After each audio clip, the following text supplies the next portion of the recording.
everybody, I'm Brittany Lewis with Forbes Breaking News. Joining me now is my Forbes colleague, Money and Politics reporter Kyle Mullins. Kyle, thanks for coming on back. Always great to be here, Brittany. We have a similar theme from past conversations, and yes, we are talking about Donald Trump's money. You and I have discussed before that he owes over $500 million in legal penalties. So before we dive into the conversation, remind our viewers how he got here. Absolutely, Brittany. So this is really the story of two legal cases. The first one, the writer E. Jean Carroll sued Trump for sexual abuse and defamation, and she won two verdicts against him. The first one was for $5 million, and the second was for a whopping $83 million. That's $88 million of the roughly $540 million going up every day that he owes. And I should note, actually, that E. Jean Carroll money is due to be deposited in a court account in just a couple of days, and so far we haven't seen that money be deposited. The second case is the New York Attorney General's case against him. She sued him for fraud, long-running patterns of business fraud, and she won a judgment against him for a little over $350 million, plus over $100 million in interest, and again, like I said, that is going up every day. And you calculated how much cash the former president does have on hand. Drum roll, please, reveal the number. Well, before I reveal the number, I have to say credit where it's due. This is based on Dan Alexander's reporting. He is, of course, the all-star Trump reporter that we rely so much on here. So I'm the one who wrote this up. I'm the one who put all this together. But this is based on Dan's reporting. With all of that said, Forbes is estimating that Donald Trump has $413 million in cash right now. And I should also note, I tend to say he has about $400 million in cash. Given the inherent uncertainty in these things, I think it's a little, just nice to be a little bit bigger. He has about $400 million. He has about $400 million, huge sum of money. So please tell us, how did you get here? So we started with a document that came out in the Attorney General's fraud case. And that showed that on June 30th, 2021, he had, I'm going to grab the number for you. He had $293.8 million, I think. $293,834,128 as of June 30th, 2021. Sorry for the delay there, folks.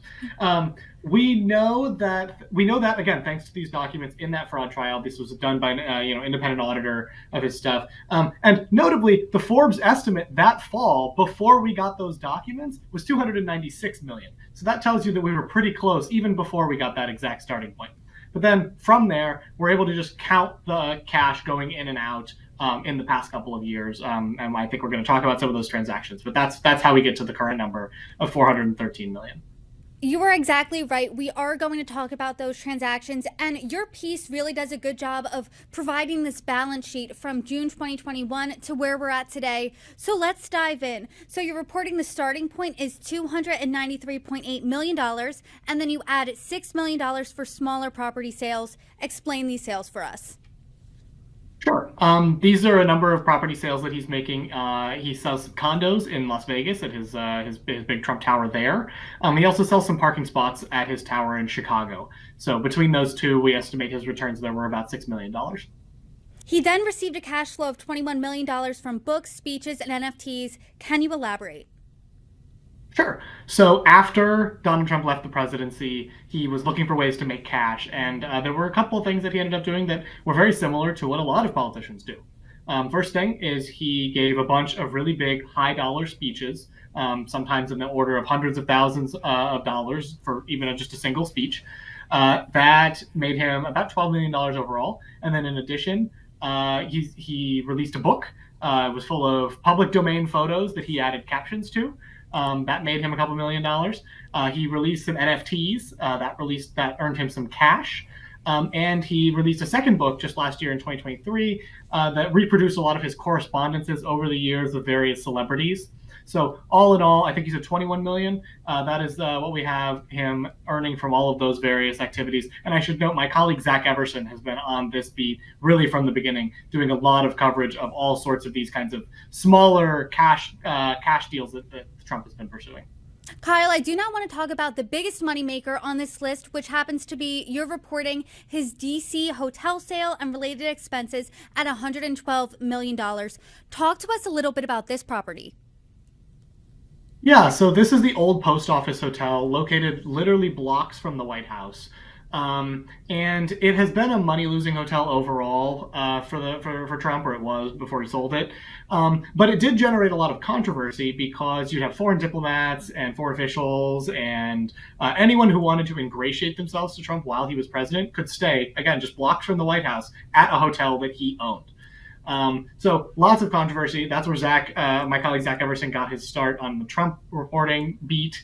But regardless, yeah, after he left office, there was a lot of discourse around whether he would sell this hotel. And he ended up selling it for a whopping $375 million, which was shocking to independent analysts who thought that there was no way that people would pay this much. But he found a group of investors who were willing to pull their money and buy the hotel for that much money. It was pretty remarkable. After paying off all of his debt on it, he had about $127 million net to him. Those were his proceeds. Then we subtract out the various expenses that he incurred while he was keeping that hotel afloat, before he sold it. And then we also subtract out a $750,000 settlement with the DC Attorney General, who sued over Trump's use of this hotel while he was president. So all of that together comes out to, I think we said $112 million.